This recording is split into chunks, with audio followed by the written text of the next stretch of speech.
未来的嫂子看上有钱的妹夫，为了诱惑我，竟在饭桌上假装喝醉，迫使我送她回家，还在车上暗示家里没人，试图邀请我一起去楼上喝杯水。然而被我一眼看穿了伎俩，却没想到在我离开后，门卫竟告诉正好来找嫂子的大舅哥，女友刚从一辆奥迪 A8上下来，还和该男子很亲密。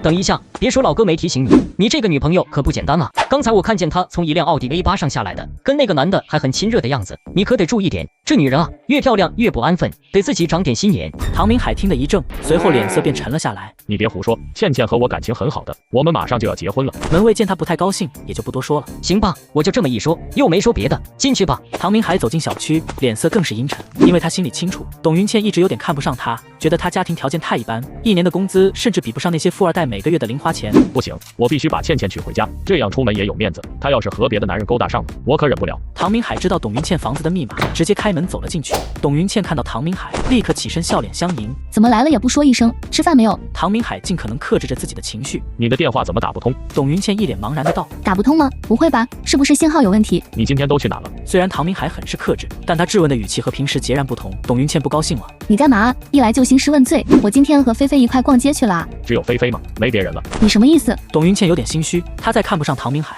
也不希望什么事都被人知道。在短暂的心虚后，她反而一脸恼怒的道：你这什么语气？什么叫没别人了？你一进门就阴阳怪气的干什么？想跟我吵架就滚，老娘没心情搭理你。平时董云倩如果生气，唐明海肯定立刻道歉，可是今天他实在忍不住潜藏内心许久的自卑和不安，咬牙道：小区的门卫说，看见你从一辆奥迪 A8 上下来，还和那个男人很熟悉的样子，那是谁？董云倩这才明白唐明海为什么如此态度。该死的门卫，怎么这么大嘴巴？谁跟他很熟了？就一个普通朋友。普通朋友？你不是和菲菲去逛街了吗？怎么会从普通朋友的车上下来？还有，你这一身酒味又是怎么回事？喝酒了？唐明海一连串的问题，问得董云倩不知道该怎么回答。他恼羞成怒道：我就跟别的男人吃顿饭而已，你用得着这么小题大做吗？我又没跟他上床，你急什么？不说还好，一说这事，唐明海顿时忍不住了，怒声道：我这叫小题大做，如果不是门卫看到了，你会跟我说吗？为什么不说？你心里没数吗？你老老实实跟我说，那个男人是谁，干什么的，认识多久了？你管得着吗？你谁啊？董云倩一脸不爽，本想拒绝回答，可她顿时想起叶枫走时那副不屑一顾的样子，一下子又有了注意。她哼了声道：也没有谁，就是你妹夫。本来我和菲菲一块逛街的，不知道他从哪知道我也在，非喊我们一块吃饭，还让我喝酒。不过我没答应让他来家里，在小区门口就把他赶走了。我妹夫叶枫，他脑子有病吗？没事找你吃什么饭？我怎么知道他是不是脑子有病？你要是不信，可以去问菲菲是不是和他一块吃的。再说了，他怎么就不能来找我吃饭？我年轻漂亮，又不比他老婆差，他要是想偷腥不很正常？这话如果让唐仲威听到，肯定会嗤之以鼻。但唐明海不一样，本来他们就对叶枫有所误会，董云倩所说的话和他们扭曲的是非观完全对应得上。唐明海气得不行，当即拿出手机给唐仲威拨了过去。你干什么？我跟他真没什么的。董云倩大声喊着，却没有任何要阻拦的意思。唐明海瞪了他一眼，你别说话。等电话接通后，直接骂出声来：叶枫那个王八蛋呢？唐仲威没想到大哥好不容易打个电话来，却是骂人的。他强忍着心头的怒火道：你有病吧？凭什么骂人？凭什么？就凭他叶枫不好好珍惜你，还在外面瞎搞。他怎么不珍惜我了？你能不能别胡说八道？我胡说八道？你知道他今天出去干什么了吗？菲菲找他帮忙，他去。他这么跟你说的，就谈菲菲自己，没别人。唐仲威皱起了眉头。当然就只有菲菲，还能有谁？唐明海冷笑了一声道：所以我说你蠢，被人卖了还帮人数钱。叶枫今天去见的不是谭菲菲，而是我女朋友董云倩。倩倩自己都承认了，说叶枫主动约她出来，还非让她喝酒。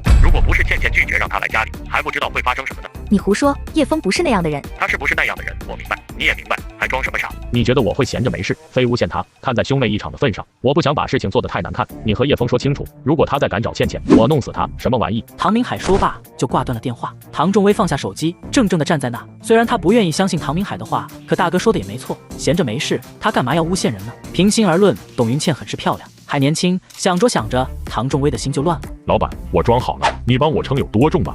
咦，咋没反应？老板，唐仲威这才回过神来。各位客人，实在不好意思，我有点事情要临时关门了。啊，我们东西都选好了，选好就直接拿走了，不要钱，实在不好意思。唐仲威关了店门，直接给叶枫打了个电话。怎么了？没什么，就是想问问你现在在哪。唐仲威尽可能控制着自己的情绪，不想让叶枫觉得自己是在怀疑他。回去的路上还有几分钟就到了。哦，唐仲威有点犹豫，最终还是决定在见面前把事情问清楚。刚才大哥给我打电话了，说你和董云倩一起吃饭，还喝了酒。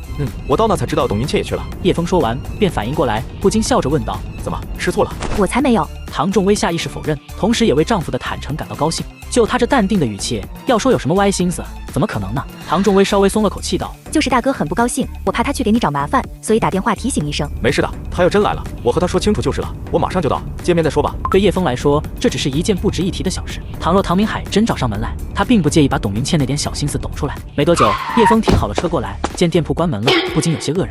怎么关门了？今天不干了？觉得有点累了，今天想歇一歇。唐仲威下意识闻了闻，却没有闻到酒味。你没喝酒？我开车怎么喝酒？你回头有机会跟你大哥说说，你那个嫂子不是什么好女人，还是分了算了，不然以后迟早要吃亏的。叶枫尽可能的委婉一些，不想太伤感情。可唐仲威却有些疑惑，发生了什么事？你得说清楚呀。你知道今天是谭菲菲给我打电话喊去吃饭的吧？可她却没有告诉我董云倩也在，因为董云倩让她不要告诉我，怕我不去见面。你明白这是什么意思吗？唐仲威听得愣住，而且他也听出叶枫的意思了，无非是董云倩对他有意思。可大哥说是你主动约的董云倩，还要去他家里，但是被拒绝了呀。叶枫一听就明白过来了，怪不得你会关店门，还有点不高兴。你觉得我们俩谁的话更可信一点？我愿意相信你。叶枫考虑了一下，还是打算实话实说。那个董云倩很有心机，她今天能来勾搭我，明天就可以去勾搭别人。像这样的女人，唐明海顶多算她池塘里的一条小鱼。没结婚还好，也就是浪费点钱和精力；真结了婚，怕要失去更多。没那么严重吧？你会不会误会了？也许他只是单纯的想……不管想和我见面做什么，都没必要利用谭菲菲去做掩护。你可能不清楚，但我看得很明白。唐仲威白了他一眼道：“别说的好像你很了解女人一样，